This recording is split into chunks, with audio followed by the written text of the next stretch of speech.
कल में आप सभी का स्वागत है। मैं हूं स्वाति रायना। इस शो में हम आपको बताएंगे बाजार में आज का पूरा एक्शन, साथ ही कल के लिए क्या बनाएं आप स्ट्रैटेजी, और आपकी कल की तैयारी कराने के लिए हमारे शो में शामिल हो चुके हैं जी बिजनेस के मैनेजिंग एडिटर अनिल सिंघवी। अनिल जी, बहुत स्वागत है आपका शो में।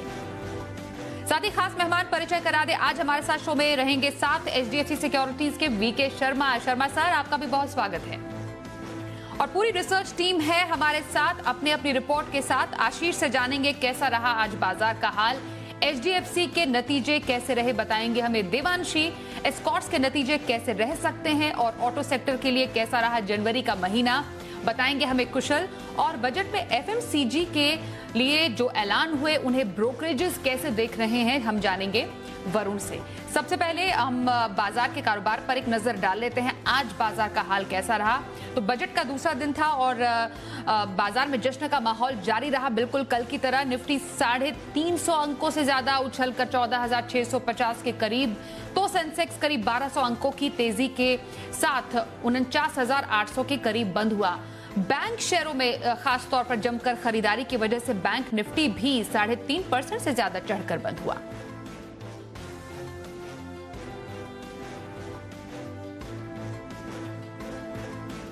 और आइए अब सीधे अनिल जी का रुख कर लेते हैं एडिटर्स टेक के लिए। अनिल जी, बजट का दिन और बजट के एक दिन बाद बाजार में जश्न जारी है, शानदार तेजी हमें आज भी देखने को मिली। आज के कारोबार को कैसे समझ सकते हैं? कल बजट सेशन में जो तेजी की शुरुआत हुई है वो भारतीय बाजारों में आज बेहद मजबूती के साथ आगे बढ़ती दिखाई दी। ग्लोबल मार्केट्स का सहारा था, एफआईएस की खरीदारी फिर से लौटती हुई दिखी और करेक्शन पूरा करके कल बाजार मजबूती के साथ बंद हुए। बजट का जोश बेहद हाई रहा और खुलते ही भारतीय बाजारों ने और तेज दौड़ लगाना शुरू किया और इसकी लीडरशिप आई फिर से बैंक निफ्टी से। खुलते ही बैंक निफ्टी ने आज दिन के दौरान फिर से नया हाई बनाया, न सिर्फ 33,000 को पार किया बल्कि 33,500, फिर 34,000 और 34,500 को भी पार करने में कामयाब रहा। तो बैंक निफ्टी और सेंसेक्स दोनों 1200 पॉइंट के आसपास की मजबूती के साथ बंद होते हुए नजर आए। तो वहीं 350 पॉइंट से ज्यादा की मजबूती के साथ निफ्टी बंद हुआ, जो अब तक की सबसे हाईएस्ट क्लोजिंग है। निफ्टी में भी आप देख सकते हैं जो आज बंद हुआ, भले इंट्राडे में नया हाई ना बनाओ लेकिन लाइफ टाइम हाई पर जाकर निफ्टी बंद होता नजर आया। और बैंक निफ्टी ने तो इंट्राडे और क्लोजिंग दोनों ही बेसिस पर नया हाई बनाया। एक और फिर से ग्लोबल मार्केट्स का सपोर्ट आता दिख रहा है। भारतीय बाजारों के बंद होने के वक्त डाउ फ्यूचर्स फिर से 200-225 पॉइंट की तेजी के साथ ट्रेड कर रहे थे। ग्लोबल मार्केट्स में तेजी है, एफआईएस की खरीदारी फिर से है और बजट के बाद भारतीय बाजारों में एक्शन भरपूर तेजी का लौटता दिख रहा है। ढेर सारे सेक्टर्स और स्टॉक्स एक्शन में पार्टिसिपेट करते हुए दिख रहे हैं और यही वजह है आज फिर से बाजार में एक बड़ा मजबूती का सेशन देखने को मिला। जी, तो ये तो रहा आज का हाल। अब कल के लिए स्ट्रैटेजी क्या बनाए, निफ्टी बैंक निफ्टी के अहम लेवल्स क्या रहेंगे, अनिल जी से समझते हैं थोड़ी देर में। लेकिन उससे पहले जरा आज के एक्शन को सेक्टर स्पेसिफिक वाइज जरा समझ लेते हैं। हमारे सहयोगी आशीष चतुर्वेदी का रुख कर लेते हैं। आशीष, जरा बताएं आज खबरों के चलते कहां पर सबसे ज्यादा एक्शन था? देखिए, बजट के दूसरे दिन बाजार में बढ़िया तेजी देखने को मिली। सेंसेक्स जो है 50,000 के पार निकला दोबारा। निफ्टी में भी अगर आप देखें तो 14,700 के स्तर टूटते हुए नजर आए और साथ ही साथ अगर आप देखें तो निफ्टी बैंक रिकॉर्ड ऊंचाई पर बंद हुआ। स्टॉक स्पेसिफिक एक्शन भरपूर था और खासतौर पर वो स्टॉक जो हमने आपको जी बिजनेस पर बताया। सबसे देखिए पहले देखिए सन फार्मा, ये आपको किरण जी ने बताया था। टाटा मोटर्स लगातार कंटिन्यूस तेजी यहाँ पर देखने को मिल रही है।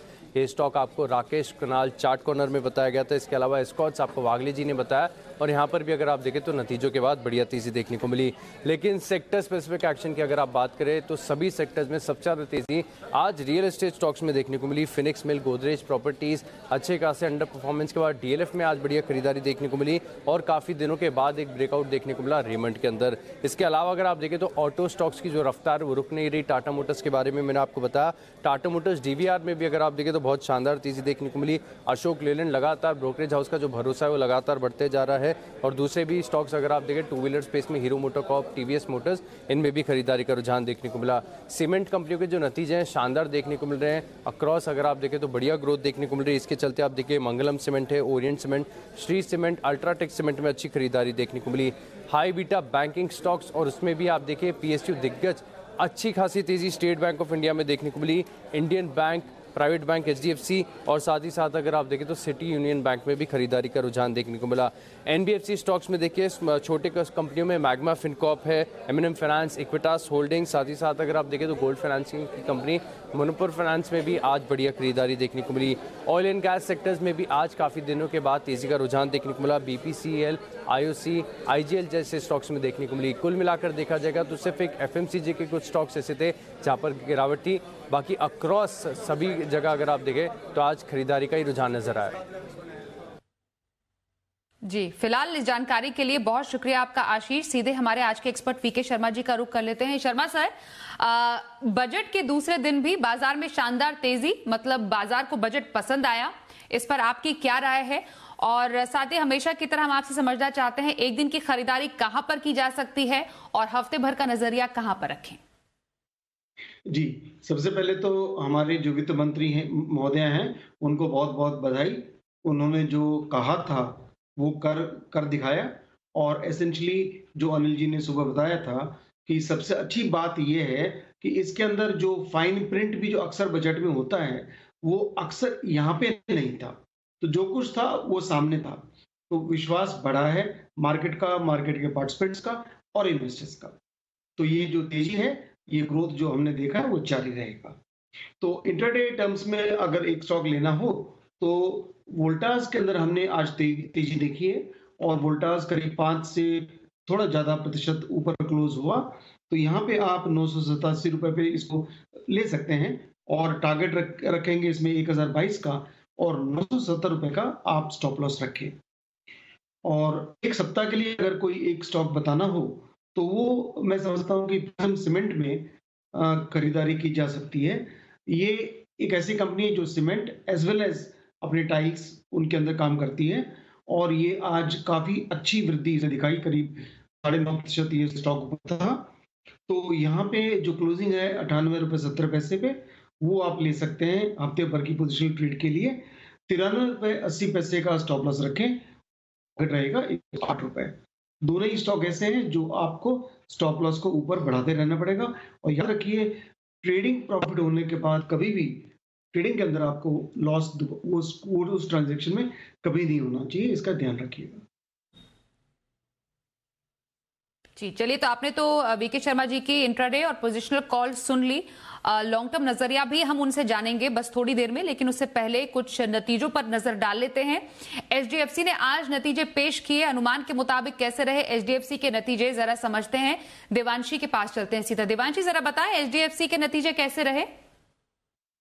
HDFC लिमिटेड के नतीजे अनुमान से काफ़ी बेहतर आते हुए दिखे हैं। ब्याज से आय में इस बार करीब 26% तक का उछाल आता हुआ दिखा है और अगर मुनाफे की बात करें तो 65% इस बार मुनाफा कम होता हुआ दिखा है। वो इसलिए क्योंकि पिछले साल कंपनी ने जो ग्रुप फाइनेंस में हिस्सा बिक्री की थी, इसके चलते उनको एक मुश्त मुनाफा होता हुआ दिखा था। लेकिन अगर आप प्रॉफिट बिफोर टैक्स देखें तो इस बार 27% तक की बढ़त होती हुई दिखी है। तो ऑपरेशनली इस बार जो नंबर्स हैं वो काफ़ी मजबूत आते हुए दिखे हैं। असेट क्वालिटी में भी इस तिमाही में सुधार दिखा है। पिछले क्वार्टर में हमने 1.81% तक के ग्रॉस एनपीएस देखे हैं, जो कि इस बार घटकर 1.67% पे आते हुए दिखे हैं। बिना मॉरिटोरियम के भी अगर आप देखें तो 1.91% पर नॉन परफॉर्मिंग लोन्स का फिगर आता हुआ दिखा है, जो कि अनुमान से काफ़ी बेहतर है। और साथ ही अब देखिए इस बार जो उनको मुनाफा होता हुआ दिखा है HDFC लाइफ और डिविडेंड से, वो करीब 160 करोड़ था। एडजस्ट करके भी ऑपरेशनली नंबर्स थोड़े से बेहतर आते हुए दिखे थे।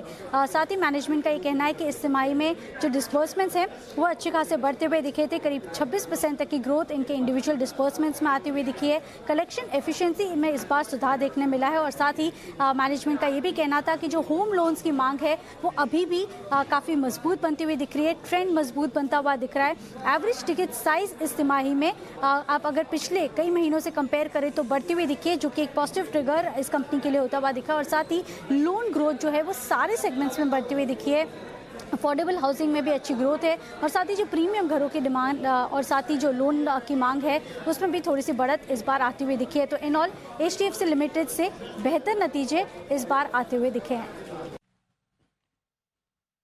बहुत शुक्रिया देवांशी आपका HDFC के नतीजों पर और ज्यादा डिटेल रिपोर्ट देने के लिए। आगे बढ़ते हैं और आने वाले नतीजों का भी जिक्र कर लेते हैं। एस्कॉर्ट्स के नतीजे कैसे रह सकते हैं, जरा समझते हैं हमारे सहयोगी कुशल से। कुशल, जरा बताएं एस्कॉर्ट्स के नतीजे क्या कहता है अनुमान? जी, तो एस्कॉर्ट्स के इनलाइन आंकड़े आते हुए नजर आए। हमारा जो अनुमान था, आप देखिए ओवरऑल पर्टिकुलरली रेवेन्यू की बात करें तो 1633 करोड़ से बढ़कर 2017 करोड़ का आंकड़ा आता हुआ नजर आया। करीब 23-23.5% की ग्रोथ यहाँ पर आय में आती हुई नजर आई। इनफैक्ट यहाँ पर अगर आप कंपनी का मुनाफा देखें तो क्वार्टरली बेसिस पर हाईएस्ट एवर प्रॉफिट्स कंपनी ने दर्ज किया 281 करोड़ का। हमारा अनुमान 275 करोड़ का था। यही नहीं, अगर आप कंपनी की मार्जिन की तरफ भी नजर डालें तो यहाँ पर भी बेहतरी के संकेत देखने को मिले और 13% से बढ़कर मार्जिन 18% पर आते हुए नजर आए। हमारा अनुमान 17.1% का था। तो मार्जिन और मुनाफे इन दोनों फ्रंट पर जो है हमारा अनुमान से बेहतर नतीजे जो है एस्कॉर्ट्स के आते हुए नजर आए। साथ ही अगर आप कंपनी के दूसरा डिवीजन भी देखें तो जो कंस्ट्रक्शन इक्विपमेंट वॉल्यूम है वहां पर भी 20% का दमदार उछाल आता हुआ नजर आया। और आगे के लिए ट्रैक्टर सेगमेंट स्पेसिफिकली जो है कंपनी की जो मैनेजमेंट है वो ये मान रही है कि जो मोमेंटम है बिक्री का वो जारी भी रहेगा, क्योंकि कहीं ना कहीं जो फार्म इकोनॉमीज है वहां पर दमदार प्रदर्शन जो है लगातार जारी है और उनकी एग्रीकल्चरल ग्रोथ और इनकम जो है वो क्लियरली ट्रैक्टर सेगमेंट को सपोर्ट करती हुई नजर आ रही है। तो आगे के लिए भी काफी बुलिश कमेंट्री जो है मैनेजमेंट की तरफ से आई है एस्कॉर्ट्स के दमदार नतीजे। बहुत शुक्रिया कुशल आपका इस जानकारी के लिए। आगे बढ़ते हैं और समझते हैं शर्मा जी का ऑप्शन।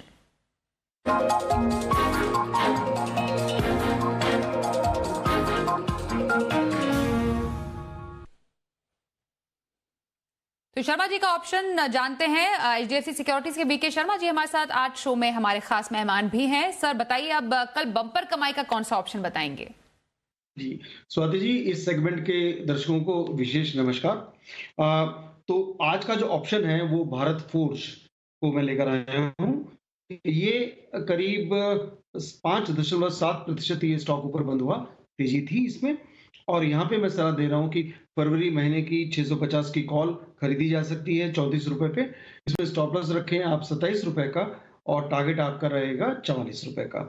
दूसरा जो स्टॉक है वो है वोल्टास। वोल्टास मैं इंट्राडे के तौर पे भी बता चुका हूं, पर जो लोग इसको थोड़ा लंबी अवधि के लिए लेना चाहें वो ऑप्शन के जरिए बाकायदा ले सकते हैं। तो यहाँ पे ये स्टॉक भी करीब 5% के ऊपर बंद हुआ और मैं फरवरी की 1000 की कॉल लेने की सलाह देता हूँ, जहाँ पे आप 37 रुपए में इसको ले सकते हैं। 27 रुपए का स्टॉप लॉस रखें और टारगेट रहेगा आपका 53 रुपए। तो रिस्क रिवॉर्ड रेशियो थोड़ी वोल्टास में बेहतर है। नमस्ते, जय हिंद। और कल के लिए बाजार पर क्या स्ट्रैटेजी बनाए समझते हैं अनिल जी से। अनिल जी, अब बाजार अपने शिखर पर है, शानदार तेजी के बाद अब कल के लिए स्ट्रैटेजी क्या रहनी चाहिए? बाजार को संकेत कहां से मिलेंगे और निफ्टी और बैंक निफ्टी के अहम लेवल्स क्या होंगे? जहां तक कल के एक्शन का सवाल है, इसमें कोई डाउट नहीं कि उम्मीद पूरी है कि तेजी की तरफ बाजारों का रुझान रहेगा, लेकिन 2 दिनों की शानदार तेजी के बाद थोड़ी सी रफ्तार धीमी पड़ने के पूरे आसार हैं। हालांकि ग्लोबल मार्केट से सपोर्ट पूरा है और एफआईएस की खरीदारी भी दमदार जारी है।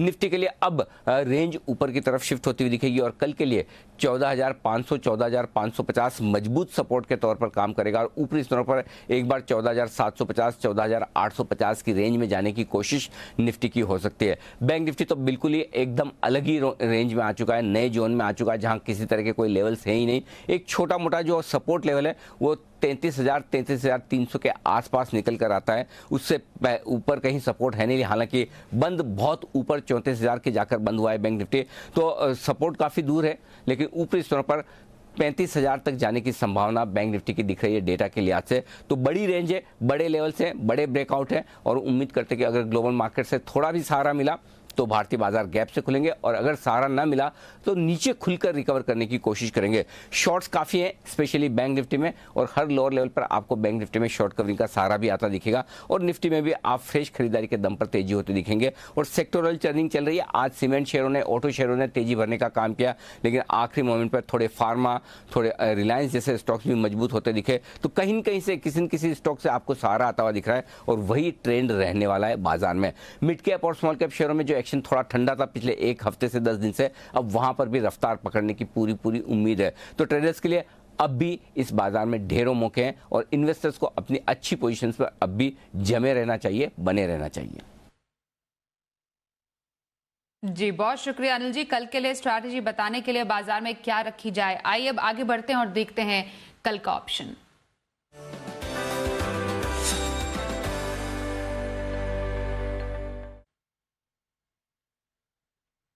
और ऑप्शन की स्ट्रैटेजी जानने के लिए हमारे साथ एक्सिस सिक्योरिटीज के राजेश पालविया हैं। राजेश जी, बहुत स्वागत है आपका शो में। अब कल ऑप्शन के जरिए कहां पर स्ट्रैटेजी बनानी चाहिए? Good evening Swati ji. देखिए, जिस तरीके से मार्केट ने आज सेकंड डे फॉलोअप बाइंग दिखाया है, बजट के दिन तो काफी बड़ी रैली थी और आज भी सेकंड डे फॉलोअप बाइंग थी। अब 14,600 के ऊपर निफ्टी कंफर्टेबली क्लोज होते हुए दिखा है। सो जिस तरीके से शॉर्ट कवरिंग एक्शन यहाँ से बनते हुए दिख रही है, हमें लगता है कि ये मोमेंटम तो कंटिन्यू रहेगा।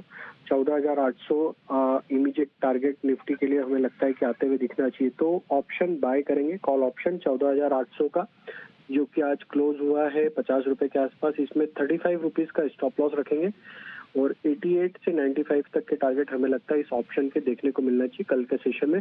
तो तेजी ही करना है। कॉल ऑप्शन 14,800 का बाय करेंगे निफ्टी में। स्टॉक स्पेसिफिक बात करें तो हमें मेटल सेक्टर काफी अट्रैक्टिव लग रहा है करंट लेवल से। उसमें हमें टाटा स्टील का जो सेटअप है वो काफी प्रॉमिसिंग लग रहा है और हमें लगता है टाटा स्टील यहाँ से बाय करना चाहिए। 643 के आसपास क्लोज हुआ है। 630 का स्टॉप लॉस रखें और 660 तक के टारगेट हमें लगता है कल के सेशन में देखने को मिलना चाहिए। 14,800 का कॉल ऑप्शन और टाटा स्टील, ये दोनों पे हम तेजी की सलाह देंगे कल के लिए। बहुत शुक्रिया राजेश जी, कल के लिए ऑप्शन स्ट्रैटेजी बताने के लिए दर्शकों को हमारे साथ शामिल हुए शो में बहुत शुक्रिया आपका। और अंत में शो के Sharma ji, long term strategy बनानी हो तो कहां पर सजेस्ट करेंगे? जी, लॉन्ग टर्म अगर स्ट्रेटेजी के लिए ऑब्वियसली करीब 2 क्वार्टर के लिए मैं ये स्टॉक बता रहा हूँ और उस स्टॉक का नाम है एम्फेसिस। एक ये आईटी सर्विसेज कंपनी है जो 50% इसका जो रेवेन्यू है वो आता है इसका आईटी, इसमें से करीब बैंकिंग और इसका जो कैपिटल मार्केट सेगमेंट है वहां से आता है और थोड़ा बहुत 10% जैसा टेलीकॉम और जो एनर्जी से करीब 28% हिस्सा आता है। ये कंपनी मैं क्यों सजेस्ट कर रहा हूँ? ये कंपनी जो अभी जिसके अंदर जिसके पास मेजॉरिटी हिस्सेदारी है वो है इसका एक पी के पास है जिसका नाम है ब्लैकस्टोन। पी के साथ अगर हम इन्वेस्ट करते हैं तो अक्सर ये जो पी कंपनीज हैं ये प्रॉफिट पे निकलने की कोशिश करती हैं बाद में, तो इनके साथ अक्सर निवेश अच्छा रहता है। बड़े एग्जाम्पल हैं पुराने भी। तो मैं समझता हूं कि ये कंपनी जो करीब रेवेन्यू टर्म्स में करीब अभी 20 से 23 जो एफआई है उसके अंदर करीब 12% से इसका सीएजीआर ग्रोथ आएगा और नेट प्रॉफिट के अंदर करीब 14% की ग्रोथ इसके अंदर आएगी। तो ये कंपनी जो पी है वो इसके पास और भी कंपनियां हैं ब्लैकस्टोन के पास, तो ये अच्छा खासा एक आपको कैपिटल एप्रिसिएशन देके जा सकती है कंपनी। तो फिलहाल जो इसका स्टॉक प्राइस है वो 1573 का यहाँ पे आप ले सकते हैं। मेरी ये सलाह रहेगी कि आप 1500 तक की भी लेने की जगह रखें जिससे कि एवरेज नीचे किया जा सके। और इसका जो टारगेट है 1774, तो आपको जो रिटर्न मिलेंगे वो अगर आप करंट भाव से गिनते हैं तो 13% और नीचे अगर एवरेज करते हैं तो आपको 15.5% जैसे रिटर्न 6 महीने में मिल सकते हैं 2 क्वार्टर्स में। तो ये मेरी ये राय, और इस प्रोग्राम के लिए आपका मुझे बुलाना बहुत बहुत धन्यवाद। जय हिंद। बहुत शुक्रिया शर्मा जी, शो में शामिल हुए। लॉन्ग टर्म राय अगर खरीदारी करनी हो तो एम्फेसिस में खरीदारी करने की सलाह है शर्मा जी की। बहुत शुक्रिया। और हमारे तमाम सहयोगियों का भी बहुत शुक्रिया हम तक एक्सक्लूसिव खबर और रिसर्च पहुंचाने के लिए आज। तो आज के शो में बस इतना ही, पर खबरों का सिलसिला जारी रहेगा। बाजार का लाइव एक्शन देखने के लिए सुबह 7 बजे से जुड़िए जी बिजनेस के साथ। वक्त एक ब्रेक का है, खबरों का सिलसिला जारी रहेगा।